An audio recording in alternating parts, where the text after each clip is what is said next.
Bueno, mis amados, continuamos con el estudio de la Torá para Parashá número 50, que se llama Kitabó en hebreo, que significa en español cuando llegues. La lectura está en Devarim 26.1 a Devarim 29.9. En otras traducciones es 29.8. Amén. Y ahora vamos, que el Eterno nos bendiga en esta hora, en el nombre de Yeshua. Amén. Bueno, vamos al capítulo 26, verso 1 y 2. Dice,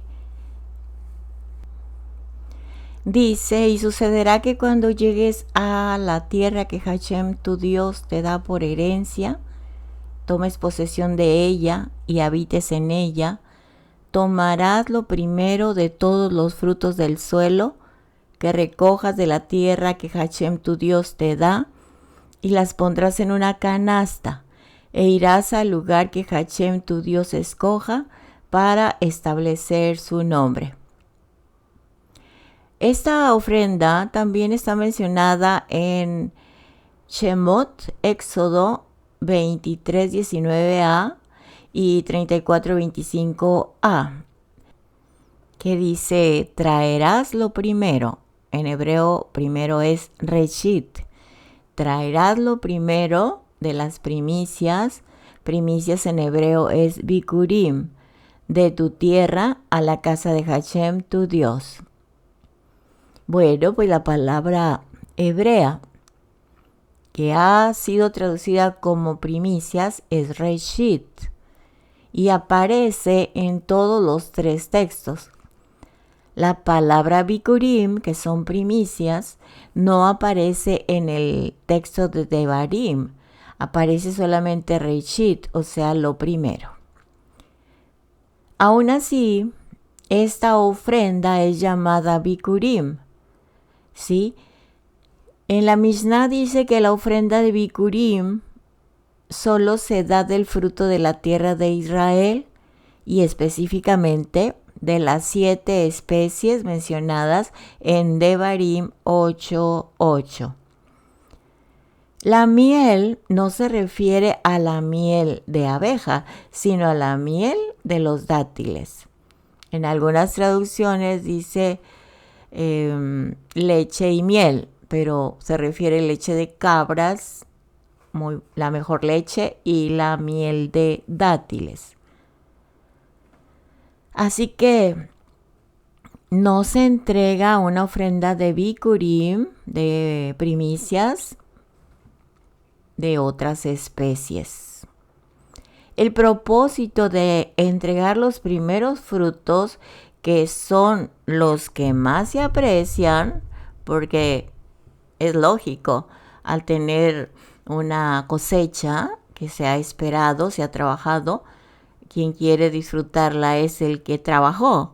Pero aquí dice que el propósito de entregar los primeros frutos, que son los que más se aprecian o desean también, es mostrarle al Eterno que Él es el primero en nuestras vidas.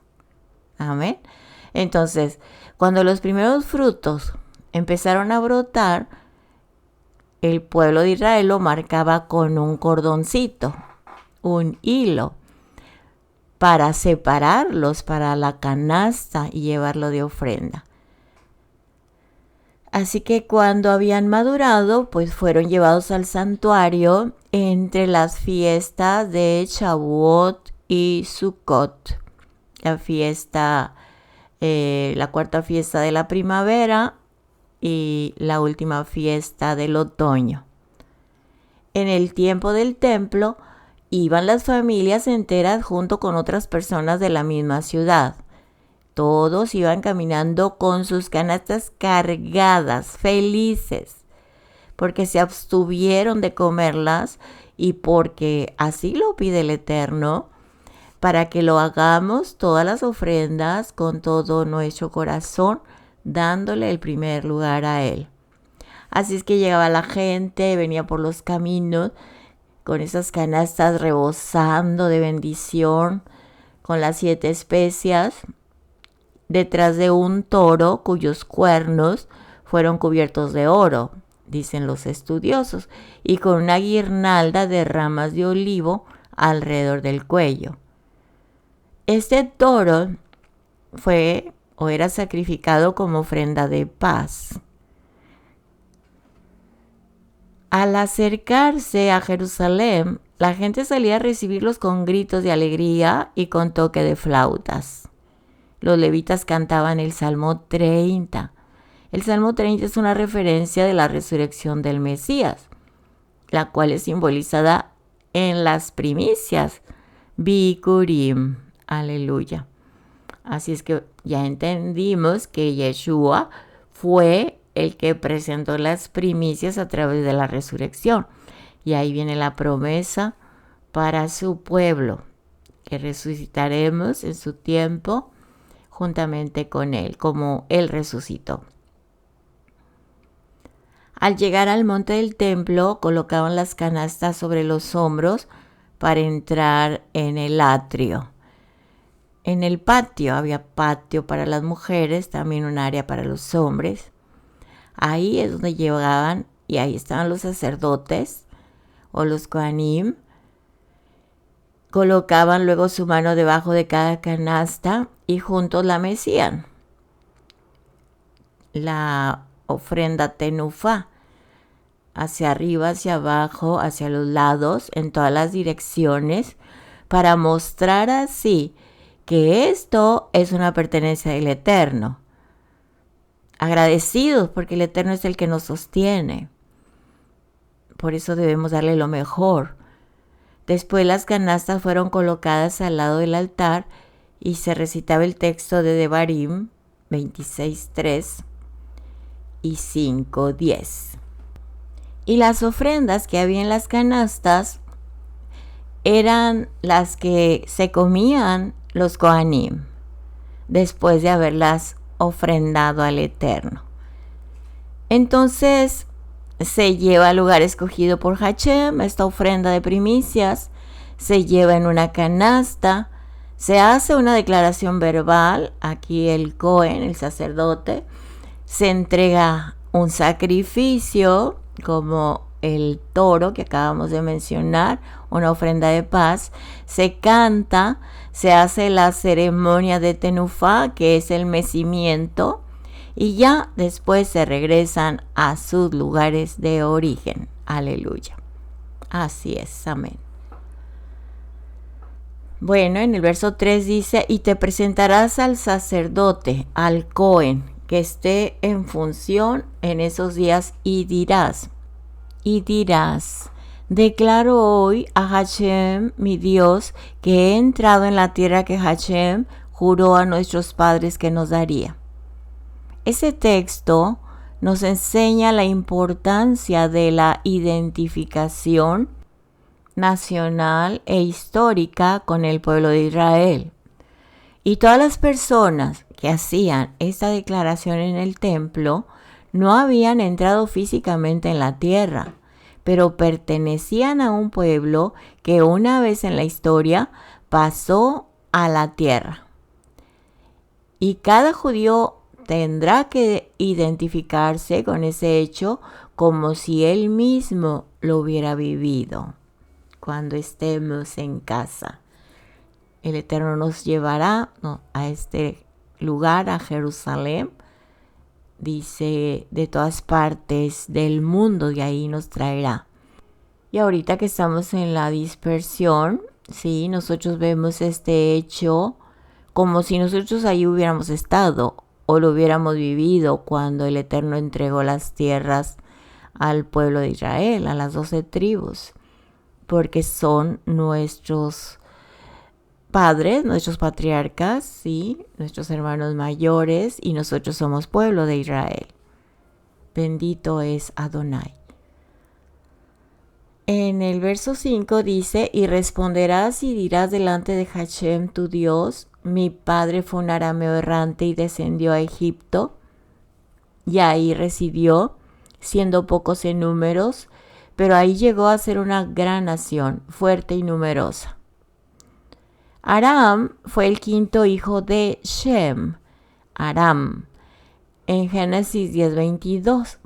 No es ancestro de Abraham, sino el tercer hijo de Shem, Arfaxad, o en otra traducción dice, bueno, sí, casi lo pronuncié, Arfaxad.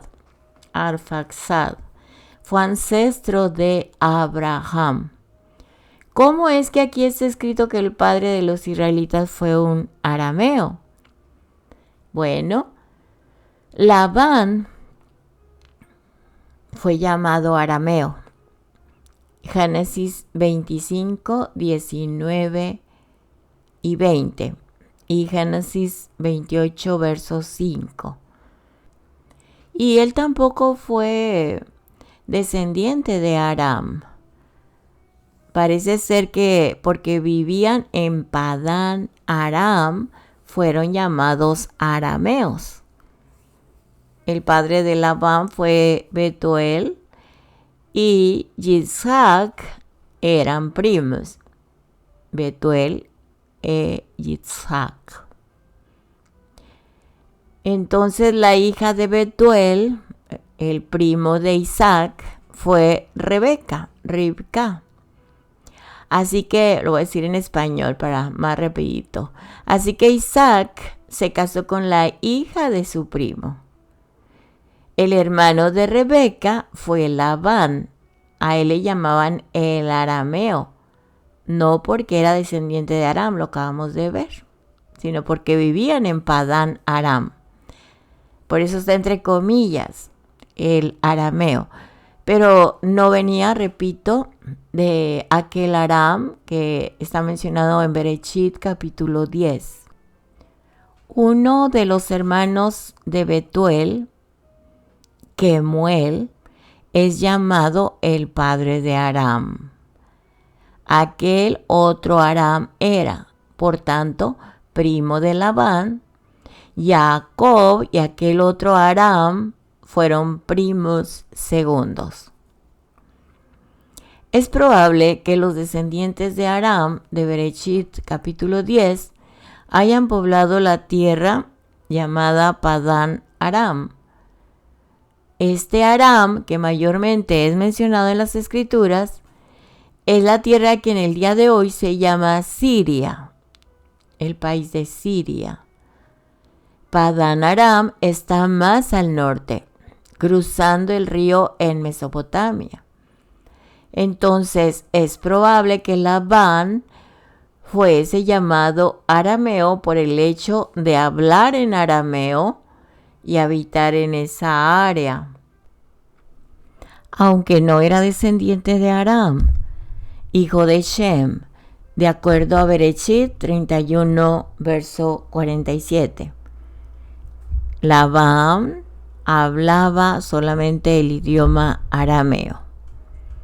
¿Cómo es que Jacob fue llamado arameo en la Torá?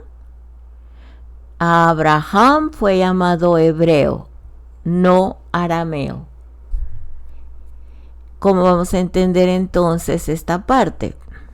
Bueno, hay una traducción que se llama Peshita, una Torá, Peshita, o Tanaj, y dice, mi padre fue enviado a Aram, refiriéndose a Jacob que fue enviado a la tierra donde estaba Labán.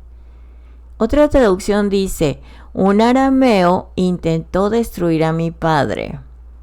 Lo dice la traducción Art Scroll Ramban en inglés. Otra traducción dice, un arameo quiso hacer perecer a mi padre.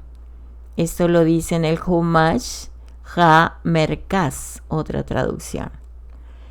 Pero hay más traducciones. Otra dice, un arameo a punto de perecer fue mi padre. Ese dice el Humash en inglés, de Hirsch. Y otra traducción dice, un arami era la perdición de mi ancestro. Esto lo dice la Torá con Rashi. Si entendemos la palabra como que Jacob con doble A, era arameo, tiene que ver con la tierra geográfica de Padán Aram.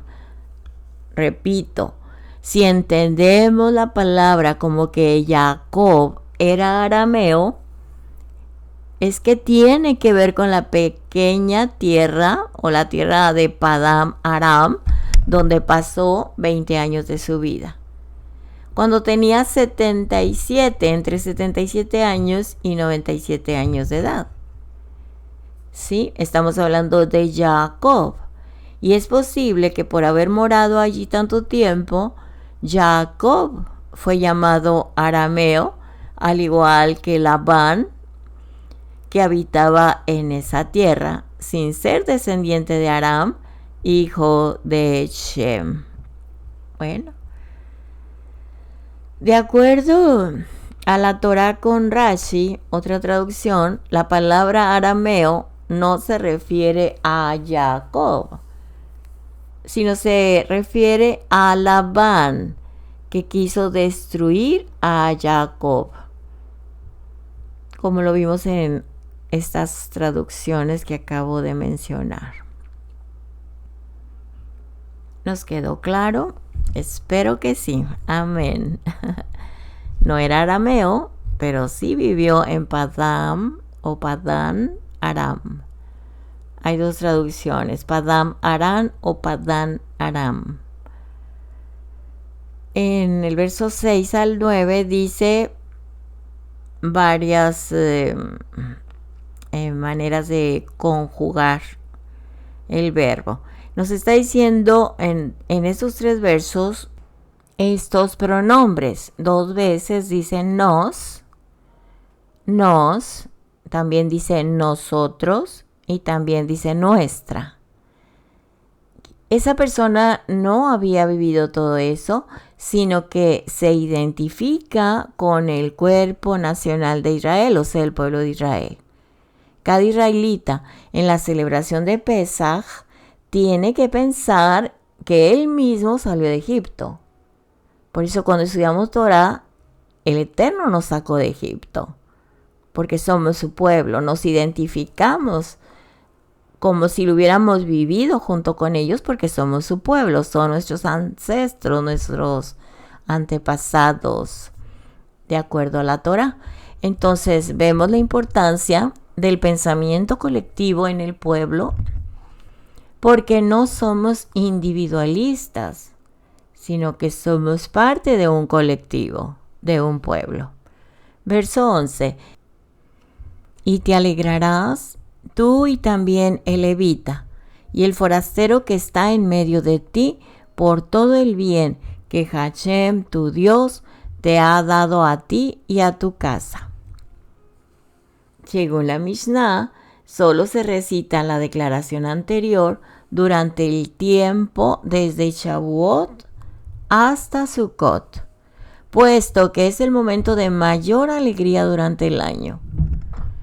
Después de Sukkot, también se puede llevar la ofrenda de Bikurim, pero entonces no se recita la declaración de los textos 5 al 10. El prosélito no recita la declaración porque no es descendiente de los que heredaron la tierra. Amén. En el verso 12 dice: cuando acabes de pagar todo el diezmo de tus frutos en el tercer año, el año del diezmo, entonces lo darás al levita, al forastero, al huérfano y a la viuda, para que puedan comer en tus ciudades y sean saciados. O sea, que había que pagar el diezmo de los frutos al tercer año. En el tercer año es el año del diezmo. Entonces, después de eso ya podían bendecir al prójimo para que no tuvieran hambre, bendecir al necesitado.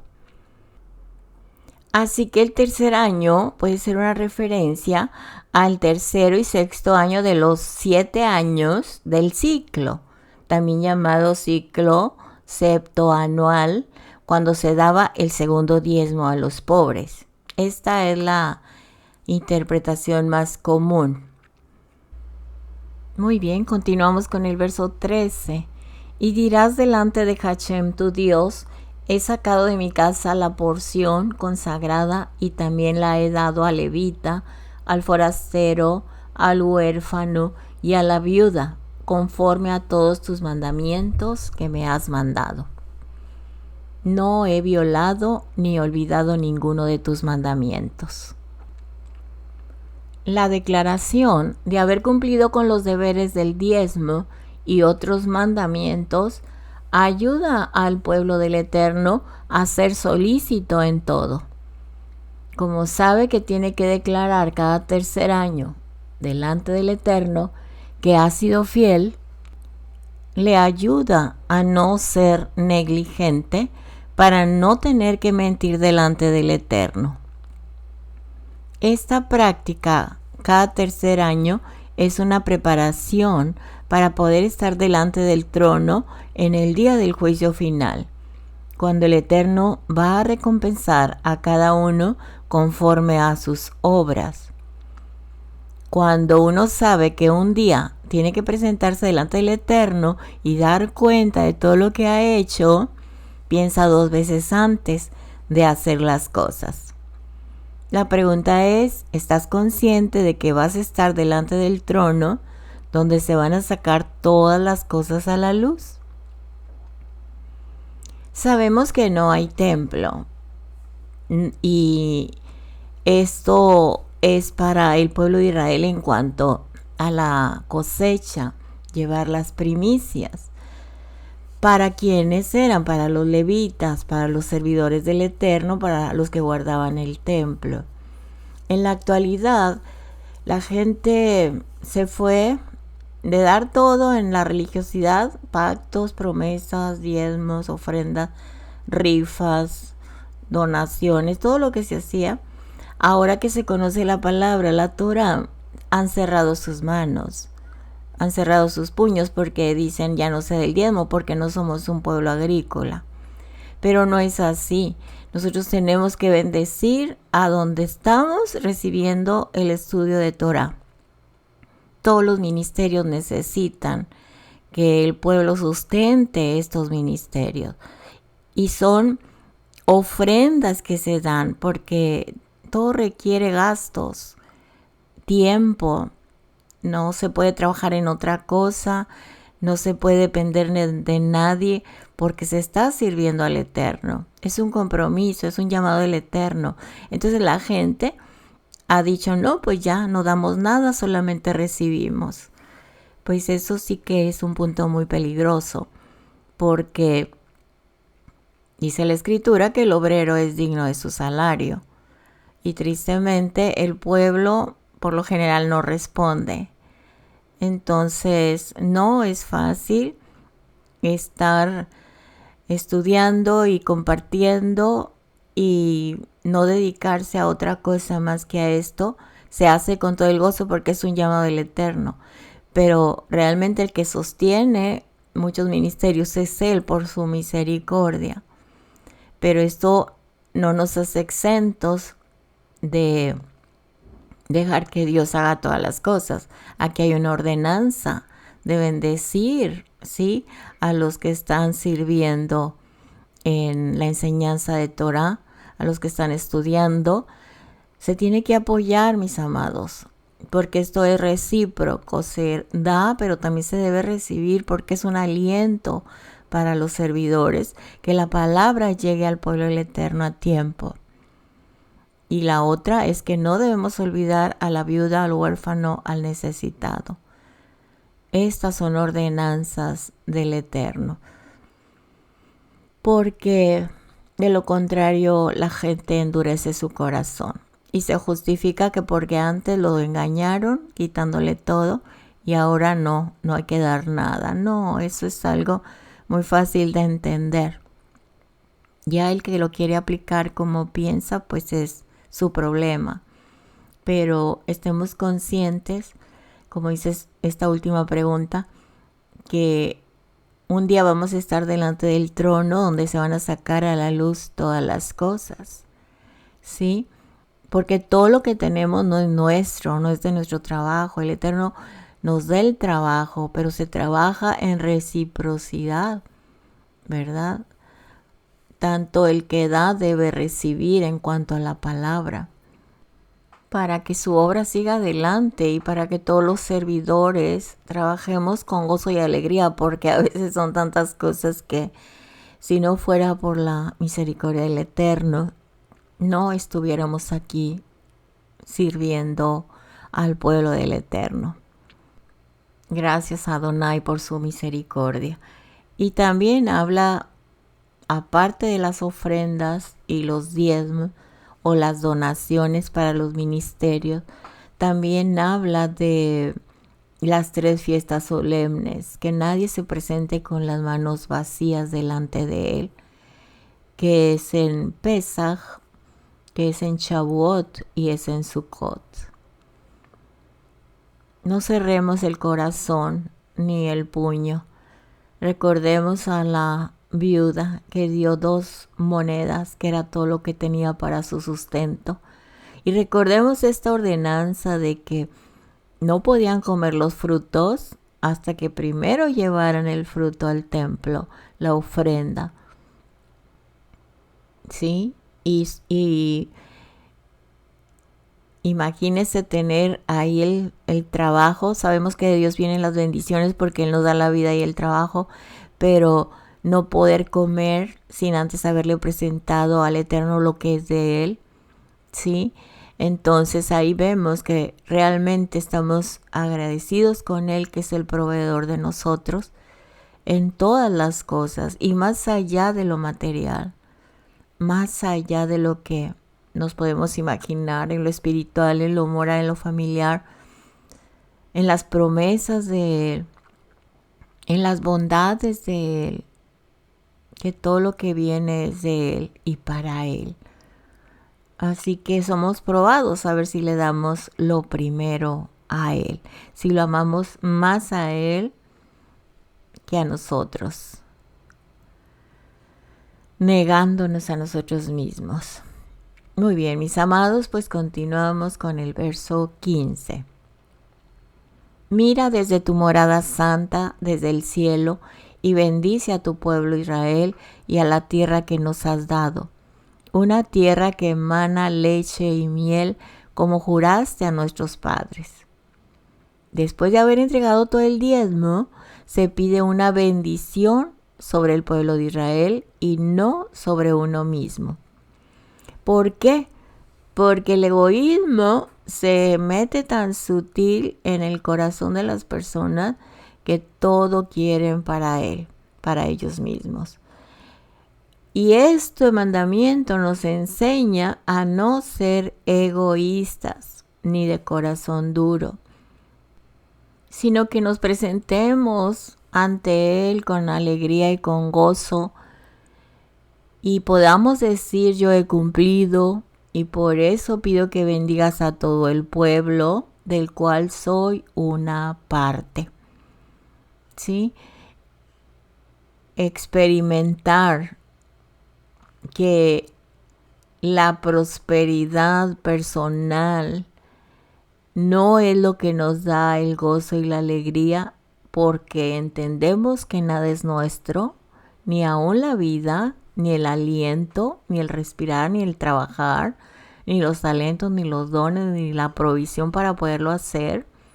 Lo bonito es no buscar la prosperidad personal, sino la prosperidad del pueblo.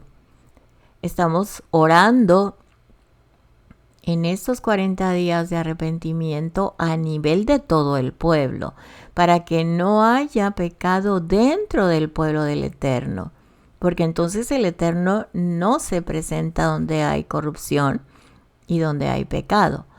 De igual manera, al obedecer los mandamientos del Eterno, no estamos buscando nuestro propio deseo ni satisfacernos a nosotros mismos, sino que estamos como una comunidad, como su pueblo, para que el Eterno nos prospere a todos, que su palabra llegue a todos y todos tengamos un cambio a través de sus mandamientos y ordenanzas, porque eso nos va a favorecer a todos como su pueblo, y el Eterno mandará a su Hijo Yeshua cuando su pueblo esté en ese punto de amor a Él y al prójimo, en obediencia, en santidad. Entonces el pueblo del Eterno debe hacer una declaración de haber sido obediente a todos los mandamientos en voz baja, que no sepa tu mano izquierda lo que hace tu derecha, ¿sí? Entonces se tiene que hacer con humildad, en comunión con el Padre, entre el Padre y nosotros individualmente, para que no suene como jactancia y soberbia, sino como una declaración hecha con humildad, reconociendo que todo viene de Él. Amén. Les doy la cita bíblica en Mateo 6, del 1 al 6. Voy a leer el 3 y el 4. Pero tú cuando hagas sedacá, ofrenda, no dejes que tu mano derecha sepa lo que tu mano izquierda está haciendo. Entonces tu sedacá será en secreto, y tu Padre que ve lo que haces en secreto te recompensará. Leí Mateo 6, versos 3 y 4. Sedacá, ofrenda, para su obra y para el necesitado, nuestro prójimo. Vamos al verso 17. Has declarado hoy que Hashem es tu Elohim y que andarás en sus caminos y guardarás sus estatutos, sus mandamientos y sus ordenanzas, y que escucharás su voz. Aquí vemos que por un lado el pueblo declara su amor total, entrega total y compromiso con el Eterno. Verso 18. Y Hashem ha declarado hoy que tú eres su pueblo, su exclusiva posesión, como Él te habló, para guardar todos sus mandamientos. Y por el otro lado viene la respuesta del Eterno. En estas palabras hay una renovación del pacto, porque hay 3 alianzas con Israel. El primero es la del monte Sinai. El segundo es la del tabernáculo. Y el tercero es de las mesetas o montañas, colinas de Moab. En este texto aparece la tercera de estas alianzas, el de las mesetas de Moab. Tú eres su pueblo para guardar todos los mandamientos. La identidad marca la conducta de una persona. Si la persona se siente rebelde, actuará como un rebelde. Si la persona se identifica como ladrón, él va a hurtar como ladrón. Si alguien tiene un complejo de rechazo, él rechazará a los demás. Si alguno tiene la identidad de ser un pueblo de exclusiva posesión, se comporta de manera santa, guardando los mandamientos. Así que es muy importante pensar de sí mismo de la manera correcta para poder actuar de la forma correcta. En Proverbios 23:7 está escrito: pues como uno piensa dentro de sí, así es. Como tú pienses de ti mismo, así eres. Por esto Hashem crea una identidad para su pueblo, para que actúe conforme a esa identidad. Una de las primeras cosas que los malos espíritus atacan a una persona es su identidad. Ellos intentan decirle que eres un inútil, que no vales nada, que eres un fracaso. Si tú recibes esos pensamientos, vas a actuar según ellos. Y el adversario habrá logrado su meta para destruirte. Por otro lado, los demonios intentan decirte que eres muy bueno, muy importante y el mejor, para que se cree en la persona o para crear en la persona una actitud de soberbia. Y la soberbia hace caer a la persona, así como Hasatán cayó. Ahora, para contrastar estos dos extremos malignos, la Torá te enseña quién eres según el Eterno para que actúes conforme a su instrucción, a su punto de vista, conforme a esa verdadera identidad que tienes como hijo de Dios. Es muy importante que los padres inculquen a sus hijos una identidad correcta. Los padres que dicen que sus hijos son rebeldes están creando rebeldía en sus hijos. Los hijos se comportan según la imagen y la identidad que los padres proyectan sobre ellos, tanto en lo bueno como en lo malo. Así que, amado hermano, hermana, no permitas que los sentimientos de culpa te sigan golpeando si te has arrepentido sinceramente de tu pecado. Eres amado por el Eterno. Has sido perdonado. El Eterno te ha elevado en el Mesías. Has sido escogido y tienes una herencia, un futuro. Eres un hijo amado.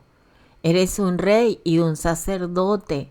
Y eres parte de un pueblo santo. Eres parte del pueblo del Eterno. Eres pueblo de Israel. Así que no te quedes allí derrotado, sintiendo lástima de ti mismo, sino levántate y compórtate según lo que eres, pero no lo que tú piensas que eres, porque aquí puede entrar otra vez como la soberbia, ¿sí? Y el enemigo cayó por esa soberbia que se levantó en él, sino te vas a levantar y comportar como dice la Escritura, que tienes una identidad y como pueblo del Eterno tienes que estar en obediencia al Todopoderoso para que te vaya bien.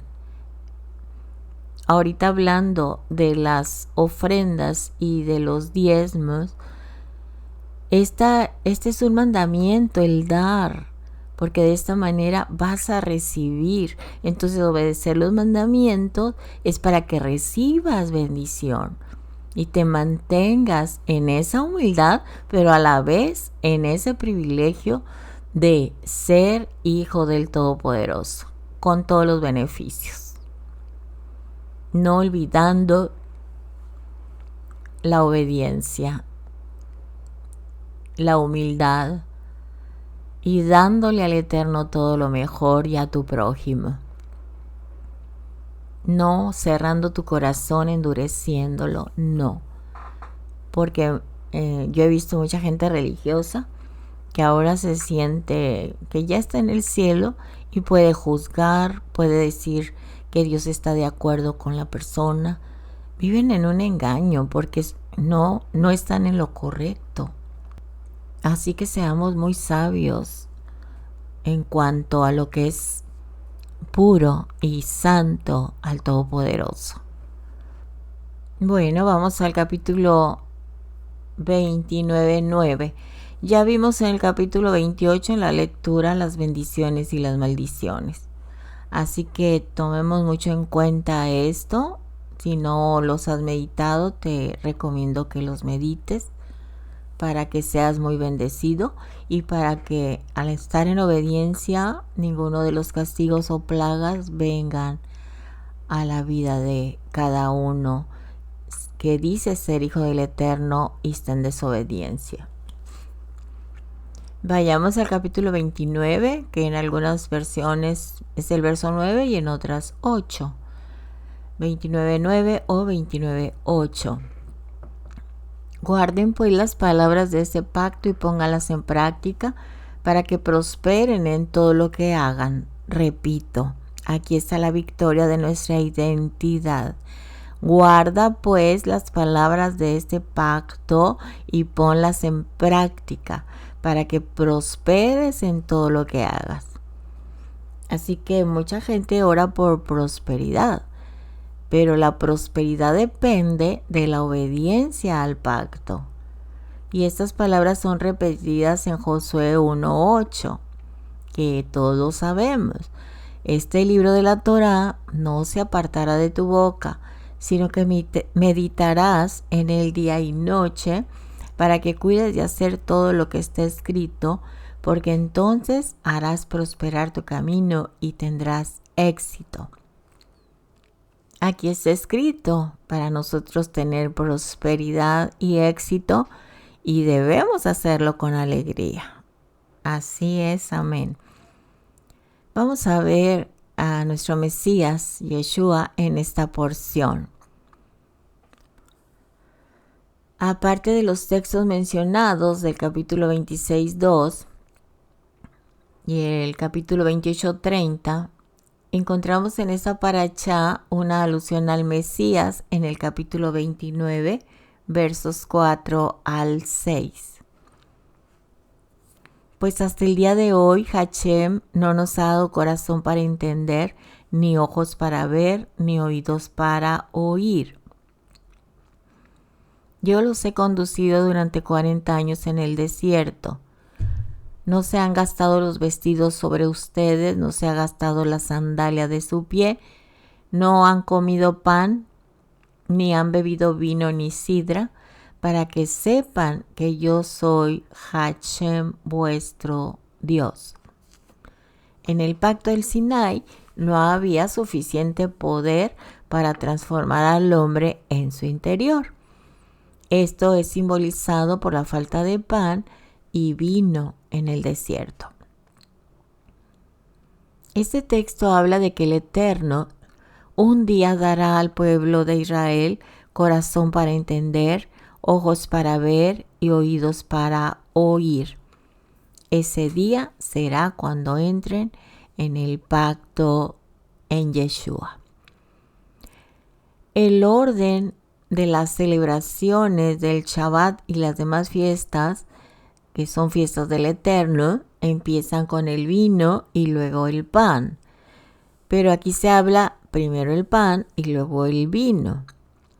Esto es una alusión al momento cuando nuestro Mesías Yeshua tomó el pan, el matzá, sin levadura, en la mesa de Pesaj, y dijo que ese pan representaba su cuerpo que iba a ser entregado por todos. Luego tomó la tercera copa de vino en la celebración del Seder y dijo, el Seder de Pesaj, y dijo que esa copa era la renovación del pacto en su sangre. Esta renovación del pacto del Sinai, hecho por medio de Yeshua, tiene suficiente poder para transformar al hombre para que tenga un corazón que pueda entender, con ojos y oídos espirituales, para percibir y ser dirigido por el Ruach de santidad, como dice en Jeremías 31, versos 33 y 34. Porque este es el pacto que haré con la casa de Israel después de aquellos días, declara Hashem. Pondré mi ley dentro de ellos y sobre sus corazones la escribiré. Y yo seré su Dios y ellos serán mi pueblo. Y no tendrán que enseñar más cada uno a su prójimo y cada cual a su hermano diciendo, conoce a Hachem, porque todos me conocerán, desde el más pequeño de ellos hasta el más grande. Declara Hachem, pues perdonaré su maldad y no recordaré más su pecado. En 1 Corintios 2, 9 y 10 y 15 dice,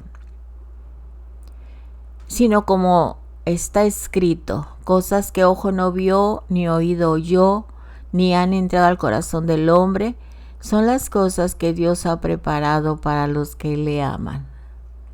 Pero Dios nos la reveló por medio del Espíritu, porque el Espíritu todo lo escudriña, aun las profundidades de Dios. En cambio, el que es espiritual juzga todas las cosas, pero él no es juzgado por nadie. Si un espíritu te hace apartarte de la Torah escrita, dada por Moisés, y apartarte de nuestro Mesías Yeshua, que es la Torah viviente, es un falso espíritu. El Espíritu del Eterno siempre nos guía a ser obedientes a la Torah de manera como ha sido expresada por Moisés y cumplida por nuestro Mesías Yeshua. Amén. Aquí están los mandamientos del mandamiento 606 al 611 que ya los leyó nuestra hermanita Laurita en la lectura. Lo voy a repetir porque son muy importantes. El número 606 es el mandamiento de hacer una declaración sobre las primicias. Una declaración, o sea, que la ofrenda vaya con la comunicación con el Eterno de tu corazón sensible y amoroso a Él, que lo tienes en primer lugar, a Él y a su bendita palabra, así como lo hacían en el templo, porque ahorita no hay templo, pero esa es la ordenanza. Una declaración sobre tus primicias, ¿sí? Devarim 26:5. El 607, el precepto de hacer una declaración sobre el diezmo. Devarim 26:13. Una declaración. ¿Sí? El otro es el precepto de proceder según los modos de actuar de Dios. O sea, lo repito, el precepto de proceder de acuerdo a la Escritura, los modos de actuar de Dios, como el Eterno lo ha determinado, así debemos hacerlo. Devarim 28:9. El 609, la prohibición de comer del segundo diezmo estando en luto. Devarim 26:14. La prohibición de comer el segundo diezmo en estado de impureza. Devarim 26:14. Esto es en cuanto a los Kohanim. Y el 611, la prohibición de gastar el dinero del segundo diezmo en otra cosa que no sea comida o bebida. Devarim 26:14. Cada mandamiento tiene una base bíblica extensa. Vamos a tratar todos de estudiar más a profundidad, de acuerdo a toda la Escritura, cada mandamiento. El Eterno nos enseña siempre algo nuevo. Así que si vamos a servir al Eterno, lo hagamos con gozo y alegría. Aquí tenemos también en nosotros la ofrenda del diezmo en cuanto al tiempo. ¿Cuántas horas en tu día le das ese diezmo al Eterno en oración, en estudio de la palabra, también en bendecir al prójimo y hablarle de la palabra. No podemos guardarnos esta bendición tan grande. ¿Sí? Ahora, ¿cuántas veces al día, de acuerdo al 608 precepto, cómo actuamos? ¿Cómo nuestro diario vivir de acuerdo a la voluntad del Padre? Lo que Él nos estipuló en su escritura. Bueno, pues esperemos que pronto desglosemos cada mandamiento y le damos gracias al Padre por el entendimiento que nos va dando. Y Él conoce nuestro corazón y nos esforzamos, no nada más porque lo conoce, sino porque nos vamos a seguir esforzando en conocer su palabra y en llevarla a la práctica. Porque de lo contrario nos haríamos religiosos, y si nos hacemos religiosos, un día nos vamos a cansar y vamos a buscar otra religión. Por eso la gente se cambia de religión en religión.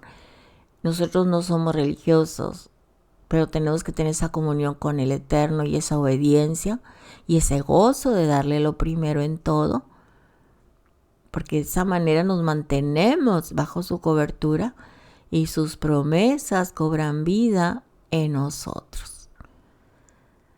Así que si nacimos para heredar bendición, es porque estamos cumpliendo sus mandamientos con gozo y con alegría, no con tristeza, no con rutina, no con ya cumplí, ahora hago lo que sigue. Adonai tenga misericordia de su pueblo, esa paciencia que ha tenido con nosotros. Bendito es Él. Le damos gracias, Padre Eterno, le damos gracias por este tiempo con su palabra. Gracias, Padre, porque usted añade bendición a su palabra. Somos muy favorecidos cuando la llevamos a práctica. Padre, le pedimos bendiga al pueblo de Israel, a los levitas de Israel que ahorita están preparándose para poder dar el servicio del llamado en cada una de las áreas cuando se construya el tercer templo.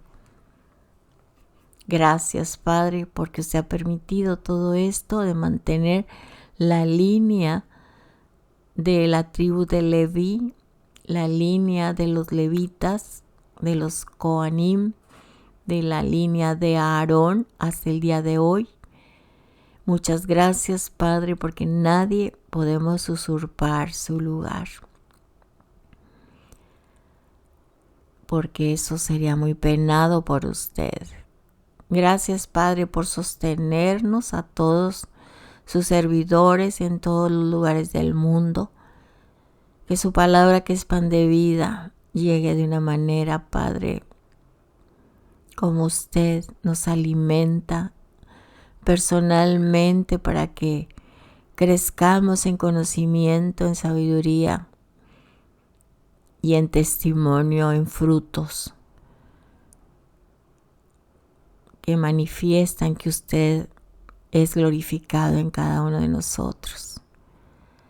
Gracias, Padre, le pedimos su bendición para todos los oyentes, nuestros amados hermanos y hermanas, en donde estén en este Shabbat, si están de una manera individual en su hogar o si están reunidos en grupo o si están en familia. Usted, Padre, nos bendiga a todos para que este Shabbat sea un Shabbat de excelencia, porque es una celebración que usted estableció para estar con usted en comunión, en agradecimiento. Que le demos lo mejor en este Shabbat y cada día de nuestra vida con gozo y alegría, porque de esta manera usted nos regresa con shalom y con provisión a lo que necesitamos mientras estemos en esta vida terrena. Gracias, Padre, por su abundante misericordia. Reciba todo honor y gloria en el nombre de Yeshua HaMashiach. Amén. Bendito es usted, Adonai, soberano, Rey del universo, que nos ha dado su Torah. Bendito es usted, Adonai, soberano, Rey del universo, que nos instruye con su Torah. Beshem Yeshua HaMashiach, Rey de Israel. Amén y amén. Todo honor y gloria es de usted, Padre eterno. Amén. Gracias, Abba. Gracias. Shalom, shalom, amados hermanos, que su shalom te inunde, te llene su paz que excede todo conocimiento, y guarde vuestros corazones irreprensibles hasta su venida, así sea contigo y tu familia, y para todo el pueblo de Israel hasta su venida de nuestro Mashiach Yeshua. Shalom, Shabbat Shalom para todos, Shabbat Tov, y hasta la próxima. Les amamos mucho. Sean más bendecidos. Amén y amén. Shalom, Shalom.